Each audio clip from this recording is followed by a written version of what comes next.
Oração da Noite, para quem trabalha, vigia e chora, de T.S. Warren, capítulo 12. Defende os alegres, gratidão e indiferença. Alguns meses depois de começar a escrever este livro, Jonathan e eu soubemos, para nossa surpresa, que eu estava grávida. Nós tínhamos apenas 2 filhas e tínhamos perdido os 2 filhos antes de nascerem. 2 anos depois, aqui estávamos nós de novo. Grávida, aos 40. Eu estava animada e aterrorizada de estar animada. Neste mundo caído, a alegria é arriscada. É preciso coragem para ter alegria. A vulnerabilidade se mostra claramente no sofrimento e no luto, mas também a provamos ao simplesmente sabermos que vivemos num mundo caído, onde nunca sabemos o que virá na próxima esquina. Então eu me engano com a ideia de que, se eu não levar a alegria ou a celebração muito a sério, então, talvez, só talvez, não doa tanto quando a angústia mostrar a sua cara. Eu seguro as minhas apostas, espero para ver no que vai dar e me resguardo da dor ao evitar me deslumbrar com a beleza na minha frente. Eu me defendo da decepção ao não abraçar a alegria. Nesta oração, reconhecemos a vulnerabilidade da alegria. Pedimos para que Deus defenda os alegres, para que proteja aquela parte de nós que é corajosa o suficiente para acreditar que coisas boas acontecem, porque coisas boas realmente acontecem. É impressionante que seja parte de andar com um Deus que não impede coisas ruins, que Ele obviamente faça as coisas boas acontecerem também, e muitas vezes. Deus é assustadoramente imprevisível e livre. Cada dia de nossas vidas guarda incansável beleza, misericórdia e graça sobre graça. Bebês saudáveis nascem todos os dias. Casamentos se recuperam das profundezas do desprezo. Muitos, mas não todos, acordam todos os dias em corpos funcionando. Podemos realizar um trabalho bem feito, preparar um chá, fazer uma caminhada, respirar ar puro e pisar em folhas secas com nossos pés. Rimos, dançamos, saramos. O câncer tem remissão. Recifes de corais mortos se regeneram lentamente. Essas coisas acontecem, e acontecem pela graça. São presentes de Deus que somos chamados a receber de mãos abertas. Precisamos aprender a confiar em Deus, a fim de receber dele até mesmo as coisas boas. E aprender a receber coisas boas de Deus é difícil, especialmente se você foi magoado. É difícil aprender a confiar na bondade e na beleza. É preciso prática para encarar a realidade das trevas, mas também para pedir e esperar por luz. Arriscar a alegria exige esperança, e a esperança é o oposto da ansiedade. Eu tenho o hábito de ficar ansiosa. Eu catastrofizo. Eu espero o pior. Esse hábito me leva a, como diz o ditado, sofrer por antecipação. Coisas terríveis podem acontecer, então eu começo a lamentar antes da hora. Nunca é cedo demais para começar a se sentir mal. Ter esperança é graça por antecipação, não é um otimismo ingênuo. A esperança admite a verdade de nossa vulnerabilidade.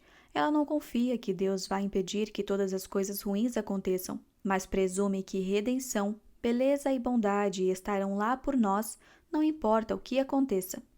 Quando descobrimos que estávamos grávidos de novo, nós tivemos uma conversa com nossas filhas para lhes contar. A nossa filha mais nova respondeu pulando animada, rodopiando de alegria e beijando a minha barriga inchada. A nossa filha mais velha começou a chorar copiosamente e colocou a cabeça no colo do pai dela, lamentando. Esse bebê vai morrer de novo. Ela ainda lembrava o sentimento de perdermos nosso fôlego juntos quando o nosso coração partiu. Ela lembrou o funeral que fizemos para o seu irmão morto. Essa notícia, por mais alegre que fosse, fez uma antiga dor, um trauma, brotar. O amor envolve risco e amar de novo significa arriscar de novo. Nas suas respostas paralelas à notícia, as minhas filhas exibiram a guerra que ocorria na minha alma. Eu tinha esperança e estava animada. Eu queria abraçar a alegria dessa boa nova. Mas a gravidez me abria a possibilidade de um coração partido. Não podíamos prometer a nossas filhas que este bebê não iria morrer. Não tínhamos ideia se a nossa celebração viraria lamento ou se o nosso lamento viraria celebração.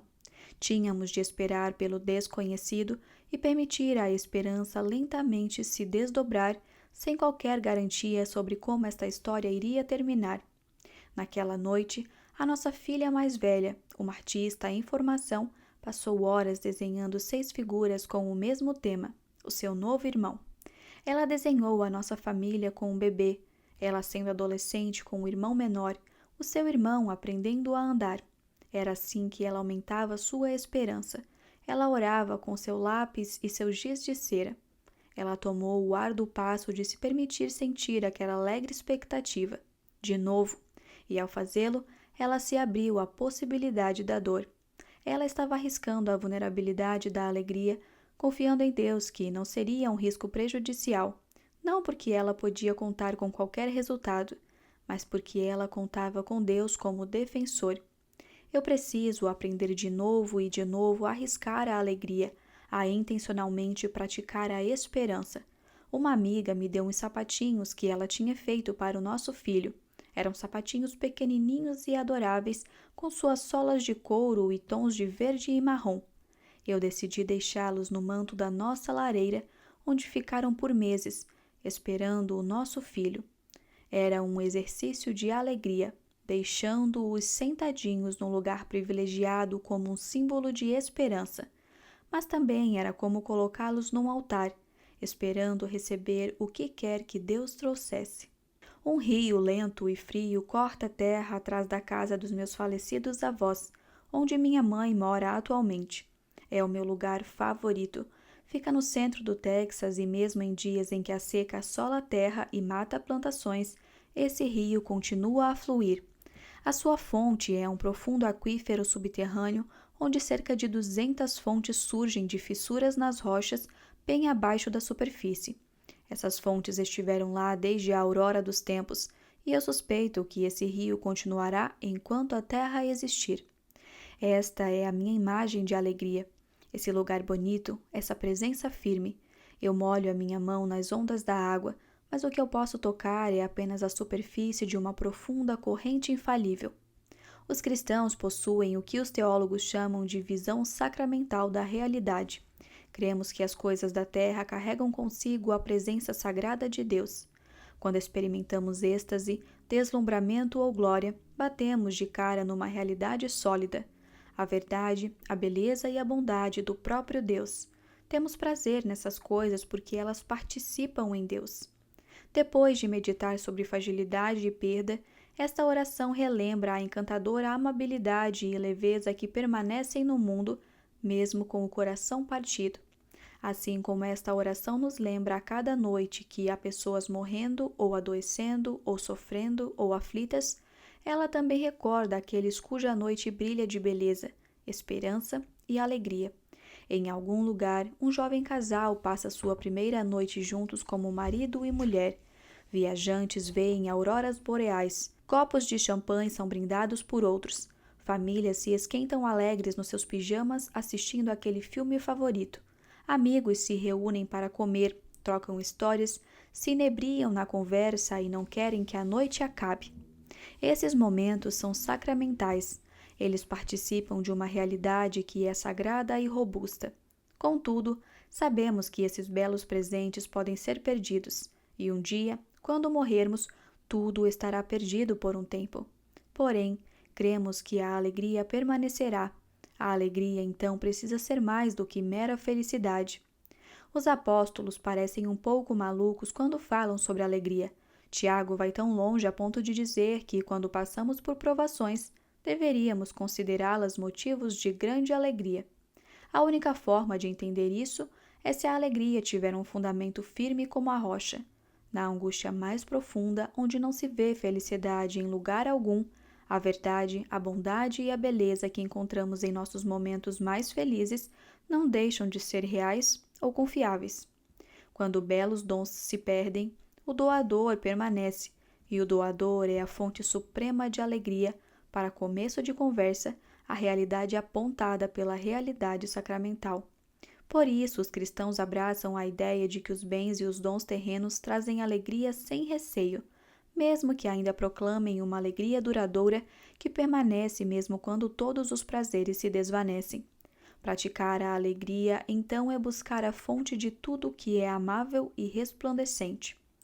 Um menino de 9 anos da minha igreja explicou para sua mãe o que essa oração de defender os alegres significava. Ele disse que pedimos que Deus proteja quem está dando uma festa para que eles fiquem em paz e que um cara mau não atrapalhe eles. Eu acho que essa interpretação é brilhante. Essa oração é nada menos que um pedido para Deus preservar a celebração, para que quem está dando uma festa fique em paz. Devemos festejar, mas para praticar a celebração precisamos da proteção de Deus do desespero, da desolação, do mal e, sim, de tempos em tempos de caras maus. A própria celebração é eterna e no aqui e agora ela é vital e também frágil. Mas podemos abraçar a alegria no momento sombrio, não como um ato açucarado de negação ou ilusão, mas porque sabemos que o prazer vem de uma fonte imutável. A verdadeira alegria não vem do privilégio ou da prosperidade, mas das fontes mais profundas da graça. A alegria é tanto uma dádiva quanto uma prática, mas não é primariamente um sentimento, não mais que domínio próprio ou felicidade o são. É um músculo que fortalecemos com exercícios. Henry Nouwen descreve a alegria como a experiência de saber que você é incondicionalmente amado e que nada, doença, fracasso, aflição emocional, opressão, guerra ou mesmo a morte, pode tirar esse amor. Ele explica que a alegria não acontece conosco por acaso. Nós escolhemos ou não a alegria todos os dias. Segundo ele, é uma escolha baseada no conhecimento de que pertencemos a Deus e encontramos em Deus nosso refúgio e segurança e que nada pode tirar Deus de nós. Porque a alegria vem do conhecimento do amor de Deus por nós. Ela permanece mesmo com o desapontamento ou o luto.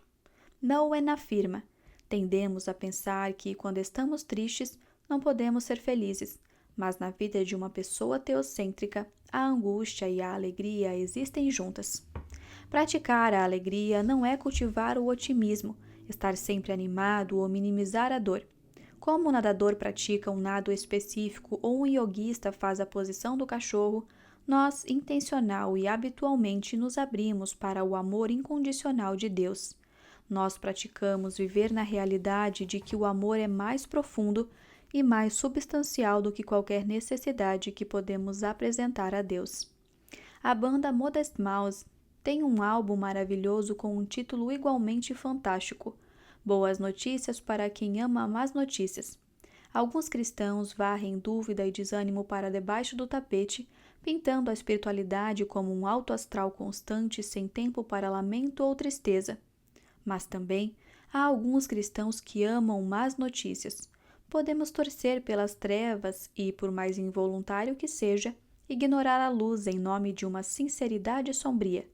Nós alimentamos cada dúvida, contamos cada remorso e nos resguardamos contra a dor ao descartar a esperança. Precisamos aprender, pela prática, a ser pessoas que abraçam boas notícias, até para quem ama más notícias. A alegria em meio às trevas nunca deveria ser fingida ou simulada, mas ela pode ser escolhida, e é uma escolha vulnerável e corajosa. Escolher a alegria é ver toda a existência como uma dádiva, sendo esta a razão de a prática da alegria ser inseparável da prática da gratidão. A gratidão gera alegria porque a gratidão nos ensina a receber a vida como um dom no momento em que estamos, independentemente do que está por vir. A vida verdadeiramente convertida é aquela em que Deus se tornou o centro de tudo, como diz Nouwen. Nela, a gratidão é a alegria e a alegria é a gratidão, e tudo se torna um sinal surpreendente da presença de Deus. Durante a incerteza da minha gravidez, uma diretora espiritual da minha igreja me recomendou fazer uma oração de indiferença. Praticar esse tipo de oração é um ato de abrir mãos de nosso controle, planos e até desejos, abandonando a nós mesmos à indomável vontade de Deus onde quer que ela leve. Milênios atrás, outra mãe fez uma oração de indiferença. Quando Maria encontrou um anjo que lhe disse que dela nasceria um filho, ela não saltou de alegria imediatamente. Ela ficou muito perturbada. Jovem e provavelmente assustada, Maria foi arremessada num abismo de mistério. Ela não era boba. Ela sabia que a alegria custava caro. Ela sabia que a alegria precisa ser defendida. Ela estava perturbada, e embora a sua perturbação provavelmente fosse mais intensa que a nossa, poucos aqui viram um anjo. Qualquer um que já esperou, suspenso entre a alegria e a dor, conhece um pouco da mistura de fascínio e terror, de esperança e medo que Maria conheceu naquele dia. Mas, na sua resposta ao anjo, vemos a busca por uma postura de alegria. Aqui está a serva do Senhor, cumpra-se em mim a tua palavra. Neste momento, vemos um padrão de oração. Maria confia em Deus. Ela diz, com um entusiasmo ou com um suspiro: tudo bem, eu sou sua serva. Faça como quiser. Esta é a oração que aquela diretora espiritual me incentivou a fazer, e eu disse não. Eu protestei. Eu lhe disse que, depois de tantos anos difíceis e 2 abortos espontâneos, não era difícil acreditar que essa gravidez também acabaria em tragédia. O que precisava de esforço era me permitir esperar, eu me deixar desejar algo honestamente diante de Deus. Eu não queria ser indiferente. Eu queria me abrir ao risco de ansiar, de celebrar, mesmo que significasse mais frustração no final das contas. Não somos budistas, critiquei. Não precisamos negar a bondade dos desejos. A fé cristã não considera o desejo em si como ruim ou como a raiz do sofrimento. O chamado à indiferença me parecia ser um convite à neutralidade, a negar o que eu queria em troca de uma piedade pastelão. Foi o que argumentei. Ela respondeu com paciência. Na sua visão, a oração de indiferença não nega nossos desejos, não pede que sejamos desonestos diante de Deus. Pelo contrário, nesta forma de oração nos permite admitir os nossos desejos a Deus e a nós mesmos, mas confiamos em Deus o suficiente para que Ele relativize os nossos anseios. Uma oração de indiferença não nega a bondade do desejo, mas é uma decisão, enquanto formos capazes de desejarmos mais a Deus. Com esta oração, pedimos que o nosso querer seja o querer de Deus. A resposta de Maria é um padrão para adotarmos. Esta estranha forma de orar e de viver faz a alegria nascer. Cumpra-se em mim a tua palavra. Admito que para mim esse tipo de oração ainda parece ser para faixas pretas espirituais. Equilibrar desejo e confiança, anseio e santa indiferença parece ser um nível inalcançável de maestria espiritual. Porém, eu tenho uma oração a fazer e um padrão a seguir. A humildade de Flannery O'Connor sobre o seu desejo e sofrimento me dá esperança. Quando ela estava doente, ainda na faixa dos 30 e morrendo de lúpus, ela escreveu para um amigo: eu posso, apertando os olhos um pouco, considerar tudo uma bênção. Esse é o tipo de abandono que leva à alegria. Deus é fidedigno e o que Ele nos dá é uma bênção, mesmo se precisarmos apertar os nossos olhos um pouco para ver. Amor e perda são hélices duplas deste lado do céu. Você não pode ter um sem ter o outro. O chamado de Deus para as nossas vidas inevitavelmente requer que arrisquemos ambos. Nós experimentamos essa realidade listrada nas partes mais importantes da vida, ao lutar no casamento ou na solteirice e celibato, ao amar e educar filhos, no trabalho e ao servir à igreja. Sempre que oro para que Deus defenda os alegres, eu penso na minha filha mais nova. Os seus olhos marrons são os mais brilhosos que eu já vi. Ela é risonha e radiante e parece ter saído rindo da minha barriga. Todo impulso maternal em mim diz para eu manter essa inocência jovial viva. Eu não quero que seus olhos se fechem com o luto. Eu não quero que ela conheça a dureza da vida. Contudo, a minha oração para que ela seja protegida de toda dor se baseia muitas vezes em medo e desconfiança, e não em fé. Se o filho de Maria, a fonte de toda a alegria, conheceu a angústia, a minha filha também conhecerá. Então, quando eu oro para que Deus defenda os alegres, eu não estou orando para que Deus faça todas as circunstâncias colaborarem ao seu favor ou que sua alegria nunca seja misturada com luto. Pelo contrário, oramos para que o próprio Deus nos defenda, de modo que, quando prazeres menores se dissolverem frente à dor, possamos lentamente encontrar onde está a alegria permanente.